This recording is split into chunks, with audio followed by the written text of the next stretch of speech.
नमस्कार दोस्तों। एक चैप्टर कंप्लीट कर दिया है मैंने भारत के संविधान का। पहले चैप्टर का नाम था संवैधानिक इतिहास। 15 वीडियो बनाया है मैंने और इस 16वें वीडियो में 16वें लेक्चर के अंदर एक नए चैप्टर की शुरुआत करेंगे, संविधान सभा। हमारे संविधान बनाया किसने पता है? संविधान सभा ने। संविधान सभा ने ही हमारा संविधान बनाया है। तो संविधान सभा में जो महान हस्तियां थी इनके बारे में तो पढ़ना बनता ही है कि संविधान सभा क्या थी, कैसे गठित हुई, क्या काम किया, सारी चीजें हम डिटेल में पढ़ने वाले हैं। पूरा का पूरा भारत का संविधान मैं आपको डिटेल में पढ़ाऊंगा। यकीन मानिए, ये पढ़ने के बाद इंडियन पॉलिटी की छुट्टी, कहीं से और पढ़ने की जरूरत नहीं पड़ेगी। ये जो बेहतरीन क्लास नोट्स है, बरसों की मेहनत, इसको आप पढ़ लीजिएगा, ले लीजिएगा। उसके बाद जो भी वीडियो है उसके बाद इस क्लास नोट्स के माध्यम से रिवीजन कर लीजिएगा, अच्छी तैयारी हो जाएगी। ये नोट्स आपको श्री एजुकेशन एप्लीकेशन पर मिल जाएंगे। UP triple S C PET exam जो यूट्यूब चैनल है, ये श्री एजुकेशन का ही पार्ट है। श्री एजुकेशन यूट्यूब चैनल या 7888774245 हमारा व्हाट्सएप नंबर है। इसी पर कांटेक्ट करके भी क्लास नोट्स पा सकते हैं। तो चलिए शुरुआत करते हैं संविधान सभा की। Constituent assembly. संविधान सभा का काम आप सभी जानते हैं, हमारे भारत का संविधान बनाना था। लेकिन आप जानते हैं संविधान सभा ही संसद का भी काम कर रही थी। जब तक हमारी संसद का गठन नहीं हुआ था, लोकसभा राज्यसभा का, तब तक संविधान सभा ही संसद के रूप में भी कार्य कर रही थी। तो 15 अगस्त 1947 को हमें आजादी तो मिल गई। आजादी के बाद हम जब संविधान बना रहे थे संविधान सभा के माध्यम से, तो संसद का भी काम यही संविधान सभा कर रही थी। और 26 जनवरी 1950 को हमारा संविधान लागू हुआ ना, तो 15 अगस्त और 26 जनवरी 1950 के बीच किस कानून के हिसाब से हमने रूल किया? 1935। सब याद होना चाहिए आप। चलिए कुछ इतिहास की बात कर लें संविधान सभा की, कि सबसे पहले संविधान सभा का गठन करने की मांग जब हमने की है तो अंग्रेजों ने पहली बार कब माना कि एक संविधान सभा का गठन कर दिया जाएगा? तो सबसे पहले उन्होंने अगस्त प्रस्ताव 1940 में ये स्वीकार किया। अंग्रेजों ने अगस्त प्रस्ताव 1940 में ये स्वीकार किया कि हाँ भैया, एक संविधान सभा का गठन कर दिया जाएगा। लेकिन इसके तहत नहीं किया। जो हमारी संविधान सभा का गठन हुआ वो किसके तहत हुआ ये पूछा जाता है, तो वो कैबिनेट मिशन 1946 में जब आया था ना, इसी ने संविधान सभा का गठन किया। नोट करके रखिएगा, पहली बार अंग्रेजों ने कब स्वीकार किया कि हाँ संविधान सभा का गठन कर दिया जाएगा? 1940 अगस्त प्रस्ताव। इसके बाद क्रिप्स मिशन आया था, उसमें भी इन्होंने स्वीकार किया था, लेकिन कर नहीं रहे थे। ये सब एक्सेप्ट नहीं हुए थे। लेकिन वास्तविक में कब किया गया संविधान सभा का गठन हमारे? तो कैबिनेट मिशन 1946 के तहत 3 लोग आए थे, sir Pethick Lawrence, Stafford Cripps और एवी अलेक्जेंडर। ये तीनों के तीनों ब्रिटिश हुकूमत के कैबिनेट मिनिस्टर थे, ब्रिटिश सरकार के कैबिनेट मिनिस्टर थे। ये भारत में आए थे और इन्होंने ही हमारी संविधान सभा का गठन कर दिया। डिसाइड कर दिया कि 389 सदस्य होंगे। अविभाजित भारत की बात मैं कर रहा हूं। जब इंडिया और पाकिस्तान बंटवारा हो गया तब संविधान सभा हमारा अलग हो गया, उनका अलग हो गया। लेकिन जब कैबिनेट मिशन ने गठित किया था तो ये अविभाजित भारत के लिए किया था। 389 सदस्य थे उसमें। संविधान सभा में कुल सदस्य कितने निर्धारित किए गए थे? 389। और उस समय 39-40 करोड़ के आसपास हमारी जनसंख्या थी। तो 10 लाख जनसंख्या को एक सदस्य रिप्रेजेंट करेगा, ऐसा कुछ सिस्टम बनाया गया था। तो 10 लाख अनुपाते 1 में संविधान सभा के सदस्यों का चुनाव हुआ था। इन 389 सदस्यों को कैसे डिवाइड किया गया था वो ध्यान से समझिएगा। हमारे भारत में को 2 भागों में उस समय आप बांट सकते थे। एक तो जहां पर अंग्रेजों का डायरेक्ट शासन था, जिसे ब्रिटिश भारत कह सकते हैं, और एक ऐसे देसी राजा रजवाड़े थे। तो देसी राजा रजवाड़ों के लिए 93 सीटें रिजर्व की गई थी। इन 93 सीटों पर उन देसी राजा रजवाड़ों को अपने कैंडिडेट डायरेक्ट नॉमिनेट करके भेजने थे। और ब्रिटिश भारत से 296 सीटें रिजर्व की गई थी। और ब्रिटिश भारत भी 2 प्रकार का था। जैसे आज इंडिया 2 प्रकार का है, केंद्र शासित प्रदेश और स्टेट, वैसे ही प्रांत 292 सीटें रिजर्व वो थी जहां पर चुनाव होना था। और 4 चीफ कमिश्नरी क्षेत्र थे। चीफ कमिश्नरी क्षेत्र कौन से थे?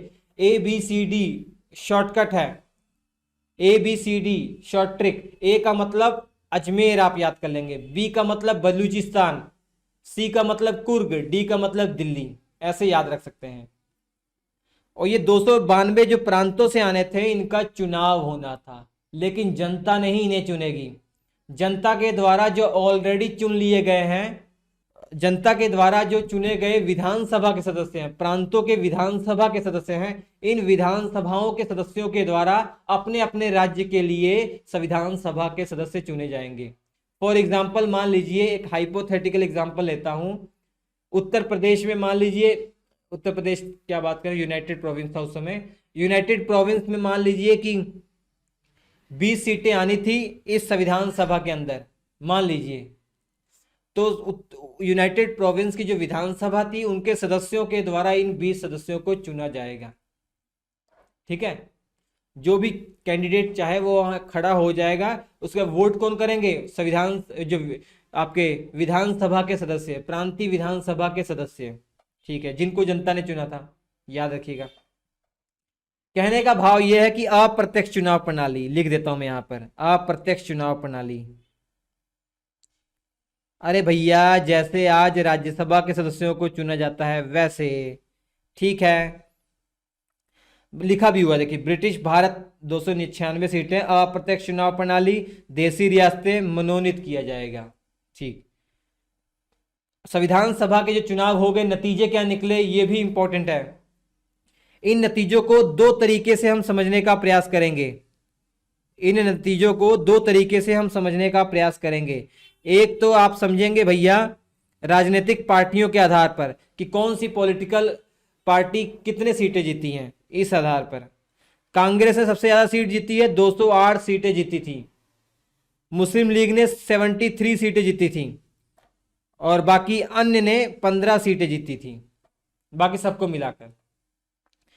और पहली मुस्लिम लीग जब 73 सीटें जीती हैं, तो इन लोगों का मन विचलित हो गया, देखा भैया कांग्रेस 208 सीटें जीती हैं, और इसी संविधान सभा के चुनाव के आधार पर एक नई सरकार का गठन भी किया गया था, अस्थायी सरकार का गठन किया गया था, मंत्रिमंडल का गठन किया गया था, जिसमें सारे के सारे मंत्री इंडिया होंगे, और जवाहरलाल नेहरू को सरकार गठन करने के लिए बुला लिया गया था, अंतरिम सरकार गठन करने के लिए, मतलब अस्थायी सरकार गठित करने के लिए। जब तक देश का संविधान नहीं बन जाता तब तक यही सरकार देश चलाएगी।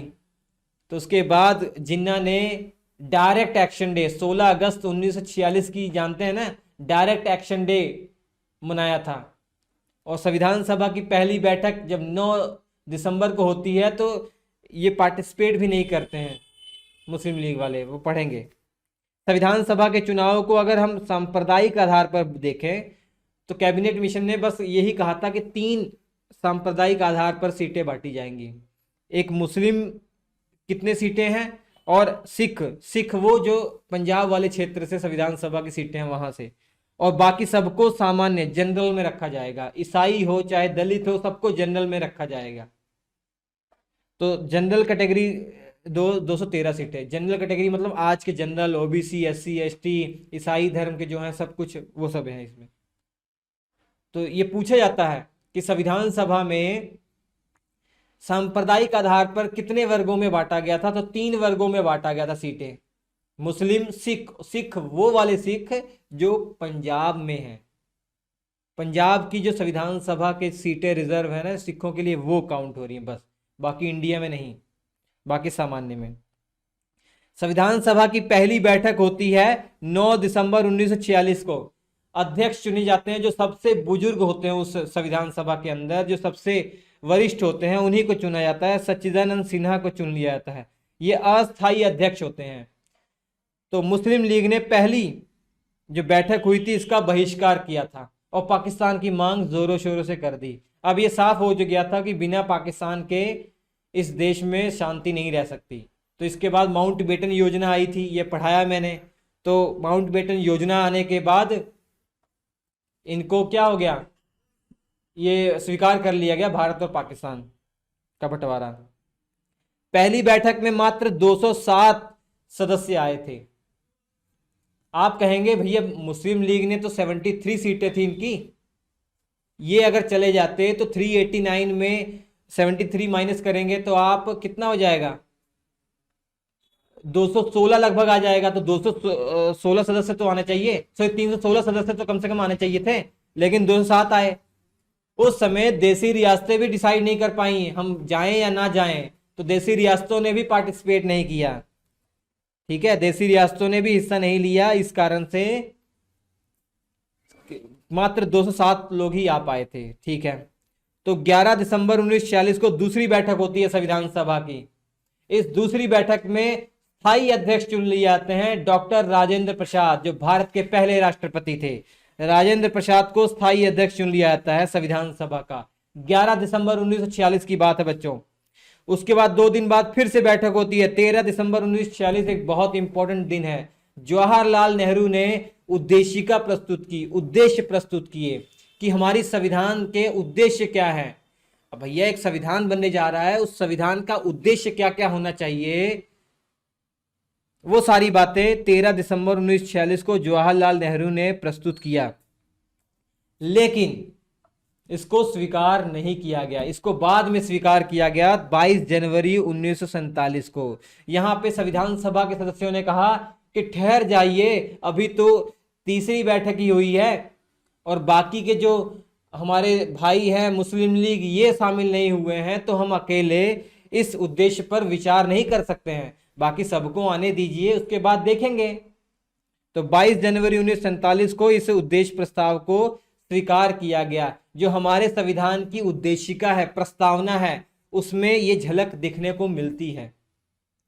हालांकि जवाहरलाल नेहरू ने कई देशों का अध्ययन करने के बाद ये उद्देश्य प्रस्ताव लेकर आए थे, वो आगे पढ़ाऊंगा मैं। संविधान सब जो हमारे संविधान के स्रोत क्या क्या हैं वो मैं बताऊंगा। BN राव का नाम मत भूलिएगा, ये BN राव हमारी संविधान सभा के सदस्य नहीं थे, नोट कर लीजिएगा, लेकिन बहुत बड़ा रोल है इनका। संविधान सभा के संवैधानिक सलाहकार थे ये, संविधान सभा के सदस्य नहीं थे। मुफ्त में इन्होंने अपनी सेवाएं दी हैं, मुफ्त में अपनी सेवाएं दी, कोई पैसा नहीं लिया इन्होंने। संवैधानिक सलाहकार BN राव थे, बेनेगल नरसिंह राव इनका नाम है पूरा। संविधान सभा के सदस्य ये नहीं थे। इनके बारे में क्या बताऊं बच्चों, ICJ international court of justice में ये पहले भारतीय जज भी रह चुके थे, समझ रहे हैं आप इनको। और हमारे संविधान का जो ड्राफ्ट है, प्रारूप है, वो इन्होंने ही लिखा है और इसी प्रारूप पर चर्चा की है, इसी प्रारूप पर डिस्कशन करने के लिए प्रारूप समिति बनाई गई थी डॉक्टर भीमराव अंबेडकर साहब की अध्यक्षता में। तो डॉक्टर भीमराव अंबेडकर साहब की अध्यक्षता में जो टोटल मेंबर 7 थे, इनका काम क्या था, जो BN राव के द्वारा संविधान का प्रारूप एक ड्राफ्ट दिया गया है उस पर चर्चा करनी है, उस पर डिस्कशन करने के लिए इस ड्राफ्ट समिति का कमेटी का गठन किया गया था। नोट करके रखिएगा, डॉक्टर भीमराव अंबेडकर साहब इन जो आपकी प्रारूप समिति के अध्यक्ष थे, इन्होंने इस प्रारूप समिति ने हमारे संविधान का प्रारूप तैयार नहीं किया, नोट करके रखिएगा। प्रारूप तैयार किसने किया, BN राव, जो ICJ के सदस्य भी रह चुके थे, जज भी रह चुके थे। जो सबसे इंपॉर्टेंट समिति है प्रारूप समिति, इसी के बारे में हमें पढ़ना है। तो प्रारूप समिति 29 अगस्त 1947 को गठित की गई थी, नोट कर लीजिएगा। इनका कार्य क्या था, BN राव के द्वारा जो प्रारूप तैयार किया है उसी पर चर्चा करनी, उसी पर विचार विमर्श करना है। तो टोटल 7 मेंबर थे इस प्रारूप समिति में। अध्यक्ष थे डॉक्टर भीमराव अंबेडकर, डॉक्टर भीमराव अंबेडकर अध्यक्ष थे। KM मुंशी सदस्य थे, N गोपाल स्वामी अयंगर सदस्य थे, अल्लादी कृष्ण स्वामी अय्यर सदस्य थे, BL मित्र सदस्य थे, लेकिन इनके बाद, इनकी मृत्यु के बाद N माधव राव इसके सदस्य बने। ऐसे ही DP खेतान है, ये खेतान सदस्य थे, लेकिन इनकी मृत्यु के बाद TT कृष्णचारी इसके सदस्य बने। सैयद मोहम्मद सादुल्ला, ये टोटल 7 मेंबर हैं। नोट करके रखिएगा, प्रारूप समिति सबसे इंपॉर्टेंट है, सारे के सारे सदस्यों के बारे में भी आप नाम याद कर लीजिएगा। एक बहुत इंपॉर्टेंट नोट्स है डॉक्टर भीमराव अंबेडकर साहब के द्वारा, डॉक्टर भीमराव अंबेडकर साहब के बारे में बहुत इंपॉर्टेंट नोट है, ध्यान से देखिएगा। शुरुआत में संविधान सभा का सदस्य पता है भीमराव साहब कहां से बने थे? बंगाल प्रेसिडेंसी से। बंगाल प्रेसिडेंसी से ये चुनाव जीतकर आए थे, अप्रत्यक्ष चुनाव प्रणाली थी, बताया मैंने। संविधान सभा का सदस्य बने। हालांकि इससे पहले बंबई प्रेसिडेंसी से इलेक्शन लड़े थे, लेकिन ये हार गए थे। उसके बाद मुस्लिम लीग ने एक व्यवस्था की, मुस्लिम लीग के ने इनको एक सीट दी, उसके बाद ये जीत गए, बंगाल प्रेसिडेंसी से जीत कर आए ये, ठीक है। लेकिन ये जब जीत कर आए थे ना, 1946 की मैं बात कर रहा हूँ, तब हमारे देश का बंटवारा नहीं हुआ था। जब देश का बंटवारा हो गया हिंदुस्तान और पाकिस्तान, तो जिस निर्वाचन क्षेत्र से ये जीत कर आए थे वो क्षेत्र पाकिस्तान में चला गया, आज का बांग्लादेश जो है उसमें क्षेत्र चला गया, तो इनकी सीट तो खत्म हो गई। लेकिन डॉक्टर जो BN राव जी साहब थे, BN राव ने कहा कि देखिए, बिना संविधान सभा, जो हमारी संविधान सभा है उसके सबसे इंपॉर्टेंट सदस्य डॉक्टर भीमराव साहब अंबेडकर होने चाहिए। बिना इनके संविधान बनाना तो एक तरीके से अपराध है। तो इस कारण से इनके लिए उपचुनाव जब हुआ तो कांग्रेस ने बंबई प्रांत से एक सीट खाली करवाई, MR जयकर साहब से खाली करवाई। उसके बाद ये उपचुनाव लड़े और ये जीते, तब जाकर संविधान सभा का सदस्य बने। तो डॉक्टर भीमराव अंबेडकर साहब के बारे में ये बहुत इंपॉर्टेंट नोट है, याद कर लीजिएगा। तो संविधान सभा का पहला चुनाव जब हुआ था ये हार गए थे। दूसरी बार मुस्लिम लीग के कारण इनको सीट मिली, तब ये जीत गए थे, बंटवारा हो गया, दोबारा से उपचुनाव करवाए गए, कांग्रेस ने सीट इनके लिए खाली करवाई और तब जाकर बंबई प्रेसिडेंसी से उपचुनाव जीतकर ये संविधान सभा का सदस्य बने, याद कर लीजिएगा। अब बंटवारा हो गया, 15 अगस्त 1947 को देश हमें आजाद हो गया और एक पाकिस्तान बन गया। लेकिन 389 सीटों के द्वारा जो संविधान सभा का गठन हुआ था ये तो पूरे अविभाजित भारत के लिए थी। अब हमारा संविधान सभा अलग होगी, पाकिस्तान का संविधान सभा अलग होगी, तो हमारे कई क्षेत्र पाकिस्तान में चले गए ना, कई देसी रियासतें पाकिस्तान में चली गई। तो इसी कारण से संविधान सभा हमारी जो थी उसके सदस्यों की संख्या भी कम हो गई। अब सदस्यों की संख्या कितनी हो गई? 299। पहले कितनी थी? 389। अब यहां पर भारतीय प्रांत से 229 सीटें आएंगी। इससे पहले सब याद है 296 सीटें भारतीय प्रांत से थी और 93 सीटें देसी रियासतों से थी। अब देसी रियासतों से 70 सीटें आएंगी, क्योंकि कई देसी रियासतें पाकिस्तान में भी चली गई। तो हमारी जो अपनी संविधान सभा है वो 299 सदस्य इसमें थे, ठीक है। अब कुछ प्रश्नों का जवाब आपको याद होना चाहिए कि संविधान सभा के कुल कितने अधिवेशन हुए थे। कई किताबों में 11 अधिवेशन है, लेकिन सही जवाब है 12 अधिवेशन हुए थे, क्योंकि जो 12वां अधिवेशन वो एक दिन का हुआ था। एक दिन का कब हुआ था? 24 जनवरी 1950 को। इसको भी अधिवेशन में काउंट कर लिया जाता है। आमतौर पर अधिवेशन क्या होते हैं कि कई दिनों तक लगातार जो बैठकें होती हैं उसी को अधिवेशन कह देते हैं। जैसे कुछ दिन लगातार बैठक, हमारी संसद ही देख लीजिए, 3 अधिवेशन होते हैं ना। जैसे बजट सत्र भी चल रहा है तो लगातार बैठकें होती रहेंगी, फिर कुछ दिन गैप हो जाएगा। ऐसे ही टोटल 11 अधिवेशन हुए। फिर दूसरी बात, 12वां अधिवेशन एक दिन को काउंट कर लिया जाता है, 24 जनवरी 1950। बहुत बहुत इंपॉर्टेंट काम हुए थे 24 जनवरी 1950 को, जस्ट 2 दिन पहले, संविधान लागू होने के 2 दिन पहले। ये इतिहास आपको याद होना चाहिए। तो 12 अधिवेशन हुए हैं। क्या क्या काम हुए थे 24 जनवरी 1950 को? ये अंतिम बैठक थी। 284 लोगों ने हस्ताक्षर किया। आप कहेंगे संविधान सभा में तो 299 सदस्य है, तो केवल 284 लोगों ने क्यों हस्ताक्षर किए? भैया, कई लोग ऐसे थे जो इस बात पर राजी नहीं थे कि हम संविधान सभा को मानेंगे, ये संविधान को मानेंगे। कई लोग ऐसे थे वो संविधान को मान नहीं रहे थे कि जो संविधान बना है, जो मानेंगे, इस पर जो आस्था रखेंगे वही तो साइन करेंगे। कई लोग ऐसे थे, उन्होंने नकार दिया, नहीं, हम इस संविधान को नहीं मानते हैं, इस संविधान सभा के द्वारा संविधान बनाया गया, इसको हम नहीं मानते हैं। कई मुस्लिम लीडर थे, उन्होंने नकार दिया था। और यही 24 जनवरी को राजेंद्र प्रसाद को निर्वाचित कर लिया गया राष्ट्रपति। तो दिमाग में प्रश्न आएगा, भैया अभी तो राष्ट्रपति का जो चुनाव होता है वो संसद करवाती है, लोकसभा, राज्यसभा और राज्यों के विधान जो मंडल है वो करवाते हैं। लेकिन यहाँ पर तो संसद का गठन ही नहीं हुआ, तो राजेंद्र प्रसाद जी को निर्वाचित कैसे किया, चुनाव कैसे करवाया गया? देखिए बकायदा मैंने पहले ही बताया आपको, जो संविधान सभा है दो काम कर रही है, एक संविधान भी हमारा बना रही है और दूसरी तरफ संविधान की जो है संसद की बैठकें भी हो रही है, संसद का भी काम कर रही है। संसद जब संसद के रूप में काम करती थी तो जीवी मावलंकर जो थे वो अध्यक्ष बन जाते थे, और इसके अलावा आपकी जब राजेंद्र प्रसाद जब अध्यक्ष बन जाते थे तो ये संविधान सभा के रूप में काम करती थी। तो इसी संविधान सभा की जो संसद का रूप था, जो संसद थी, इन्होंने बकायदा चुनाव करवाए। हालांकि चुनाव क्या हुए, इन्होंने बोला कि जिसको जिसको राष्ट्रपति बनना है वो कैंडिडेट के रूप में अपना आवेदन करे। तो मात्र राजेंद्र प्रसाद जी ने ही आवेदन किया था, तो निर्विरोध जीत गए थे, कोई इनका विरोध नहीं हुआ था। तो ये चुने गए थे, याद रखिएगा, ऐसा नहीं है कि ये वंशानुगत मतलब या नॉमिनेट किए गए, नहीं, ये चुने गए थे, राजेंद्र प्रसाद जी ये चुने गए थे। और हमारे देश में जो राष्ट्रपति का पद है वो चुनाव के द्वारा होता है, भले ही अप्रत्यक्ष चुनाव प्रणाली है लेकिन चुनाव के द्वारा होता है। इसलिए तो हमारा देश गणतंत्र है। गणतंत्र देश का मतलब क्या है, जो सबसे सर्वोच्च पद है उसका चुनाव हो रहा है।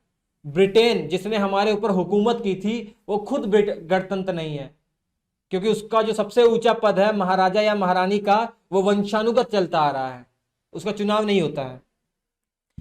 अब नेक्स्ट क्वेश्चन ये बनता है कि संविधान निर्माण में कितना समय लगा। पहले तो अधिवेशन कितने हुए, समय कितना लगा, दिन कितने लगे, तो 2 साल 11 महीने 18 दिन लगे।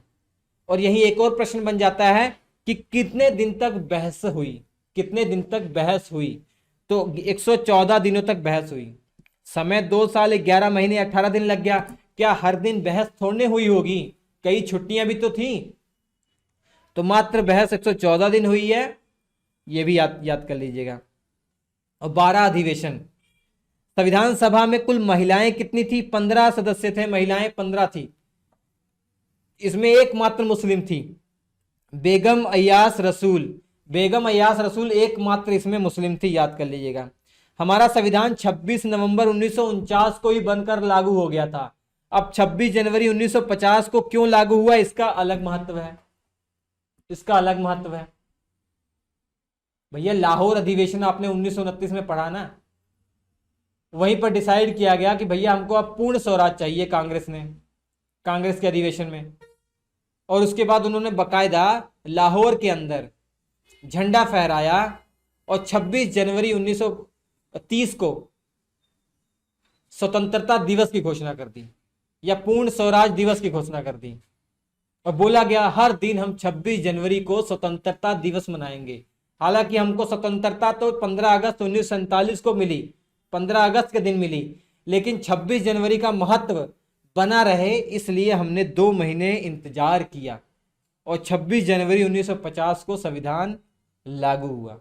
लेकिन इस बीच कुछ आर्टिकल ऐसे थे वो 26 नवंबर 1950 को ही लागू कर दिए गए थे। जैसे कुल 16 आर्टिकल थे, कई किताबों में 15 होगा लेकिन कुल 16 आर्टिकल। जो 16वां आर्टिकल है ना वो खुद 394 था, इसमें यह लिखा गया था, यही बात लिखी गई थी कि ये बाकी जो 15 आर्टिकल हैं ये 26 जनवरी 1950 से पहले लागू किए जाते हैं, ये लिखा हुआ था। कौन कौन से आर्टिकल, नागरिकता संबंधित कुछ आर्टिकल 5, 6, 7, 8, 9, इनका महत्व उस समय बहुत ज़्यादा था। हालांकि आज इनका महत्व नहीं है लेकिन उस समय बहुत ज़्यादा था। अभी आप आगे चलकर पढ़ेंगे संविधान का भाग 2 सिटीजनशिप, उसमें इन आर्टिकल के बारे में बताऊंगा।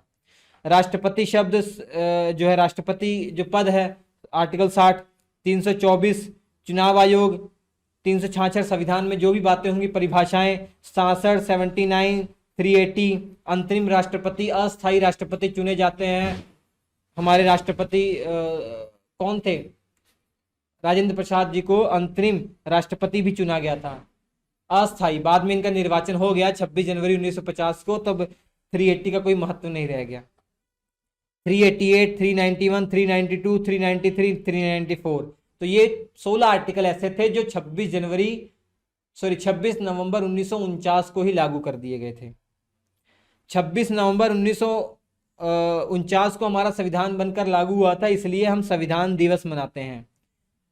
हालांकि इससे पहले विधि दिवस इसको मनाया जाता था, लेकिन बाद में संविधान दिवस मनाया जाने लग गया। इस दिन को 26 नवंबर को संविधान दिवस घोषित कर दिया गया। अब 26 नवंबर को संविधान दिवस मनाया जाता है। 26 जनवरी 1950 को हमारा संविधान लागू हुआ और मूल संविधान में 22 पार्ट थे।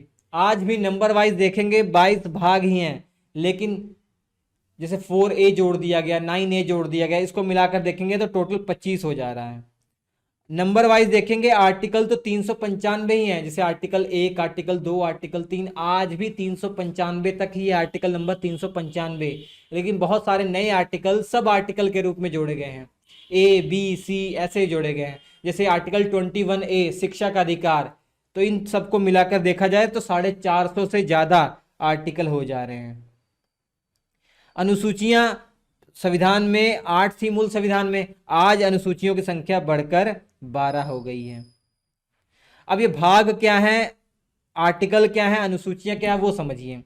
जैसे ये किताब है, ये किताब है, इस किताब में बहुत सारे चैप्टर होंगे, ठीक है।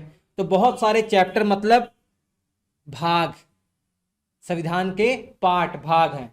मतलब हमारी ये संविधान मान लीजिए इसमें 22 चैप्टर हैं, हालांकि नंबर वाइज तो 22 चैप्टर ही हैं, 22 चैप्टर हैं। इस 22 चैप्टर में हर चैप्टर में आप किताब में देखेंगे कुछ ना कुछ लिखा आता है ना कुछ कंटेंट तो होता है। उस चैप्टर में क्या होता है, तो उस चैप्टर में जो कंटेंट है वो आर्टिकल्स हैं। जैसे चैप्टर 1 की अगर हम बात करें, संविधान की चैप्टर 1 अगर बात करें, पार्ट 1 की बात करें या भाग 1 की बात करें, तो आपका हो जाएगा राज्य और क्षेत्र, उसके मतलब क्षेत्र, ठीक है, संघ और उसके राज्य क्षेत्र, ये हो जाएगा। अब ये पार्ट 1 है, इसके अंदर कितने आर्टिकल है, 4 आर्टिकल हैं, 1 2 3 4, ठीक है। तो 4 आर्टिकल हैं, तो इन 4 आर्टिकल को चैप्टर के अंदर लिखा गया है। आर्टिकल 1 की परिभाषा क्या है, 2 की परिभाषा क्या है, 3 की परिभाषा क्या है, 4 की परिभाषा है, तो ये है। जैसे संविधान का भाग 3, मतलब संविधान का चैप्टर नंबर 3, ये आपका हो जाएगा मौलिक अधिकार। तो मौलिक अधिकार में आर्टिकल 12 से लेकर आर्टिकल 35 तक है, आर्टिकल 12 से आर्टिकल 35। तो इस चैप्टर में जो कंटेंट है, जो इंफॉर्मेशन है, वो आर्टिकल्स की है। आर्टिकल 12 इसकी इंफॉर्मेशन, आर्टिकल 13 इंफॉर्मेशन, 14 इसकी इंफॉर्मेशन, ये सारी इंफॉर्मेशन है। अब आप पूछेंगे अनुसूचियां क्या है, तो कई आर्टिकल ऐसे हैं जिनको बहुत ज्यादा परिभाषा की जरूरत है, जिनको एक्सप्लेन करना बहुत ज्यादा इंफॉर्मेशन देनी पड़ेगी, लेकिन अगर इस चैप्टर में ही लिखेंगे तो बहुत गड़बड़ हो जाएगा, इसलिए इसकी सारी बातें अनुसूची में लिख दी गई। एग्जाम्पल के तौर पर बताता हूं मैं, संविधान का आर्टिकल 1 आप पढ़ लीजिए। संविधान के आर्टिकल 1 में ये बताया गया है, दूसरे क्लॉज में बताया गया है कि भारत के अंदर जितना भी राज्य क्षेत्र है, जितने भी स्टेट हैं, जितने भी केंद्र शासित प्रदेश है, वो सारी की सारी इंफॉर्मेशन अगर आपको जाननी है तो अनुसूची 1 में जाइए। तो आर्टिकल 1 के अंदर उन राज्यों और केंद्र शासित प्रदेशों की बातें नहीं लिखी गई हैं, बस ये बोल दिया गया है कि कितने राज्य हैं, कितने केंद्र शासित प्रदेश हैं देश में वर्तमान में। अगर ये जानना है तो अनुसूची 1 में जाइए। तो अनुसूचियों में एक्स्ट्रा इंफॉर्मेशन बताई गई है उस आर्टिकल से संबंधित। अरे जैसे एनसीईआरटी आप पढ़ते हैं तो कोई चैप्टर पढ़ रहे हैं, उस चैप्टर में कहीं लिखा आ जाता है, चैप्टर के अंदर कंटेंट पढ़ रहे हैं, उसमें लिखा आ जाता है कि अगर इससे संबंधित पूरी डिटेल में पढ़ना है तो इस चैप्टर में आप जाइए, इस पहले वाले चैप्टर में आप पढ़िए, ऐसा बोला जाता है ना। तो वैसे ही सिस्टम है। तो अनुसूचियां कुछ अलग नहीं है, हमारे संविधान का ही हिस्सा है, ठीक है। फॉर एग्जाम्पल के तौर पर बताऊं, ठीक है, पंचायतों और नगर पालिकाओं को क्या क्या काम करने हैं, अनुसूची 11 अनुसूची 12 में लिखे हुए हैं, ठीक है। ये आगे पढ़ेंगे हम, चलिए। अब इसके बाद एक नोट कर लीजिएगा, बहुत इंपॉर्टेंट बात, संविधान सभा ने 24 जनवरी 1950 को राजेंद्र प्रसाद को राष्ट्रपति निर्वाचित किया था। मैंने बताया संविधान सभा 2 काम कर रही थी, एक संविधान सभा का डॉक्टर राजेंद्र प्रसाद अध्यक्ष थे, और यही संविधान सभा संसद का भी काम कर रही थी, जीवी मावलंकर अध्यक्ष थे। इन्होंने ही राष्ट्रपति का निर्वाचन करवाया, ठीक है। तो ये था भैया संविधान सभा। मैं उम्मीद कर रहा हूं कि बहुत अच्छे से आपको समझ में आया होगा, कोई भी डाउट नहीं रह गया होगा। अगर डाउट रह भी गया है तो आप कमेंट करके पूछ सकते हैं। इसके जो क्लास नोट्स हैं वो श्री एजुकेशन एप्लीकेशन पर हैं, ले लीजिएगा। हम आपसे मिलेंगे अगले एपिसोड में एक नए चैप्टर के साथ, तब तक के लिए नमस्कार।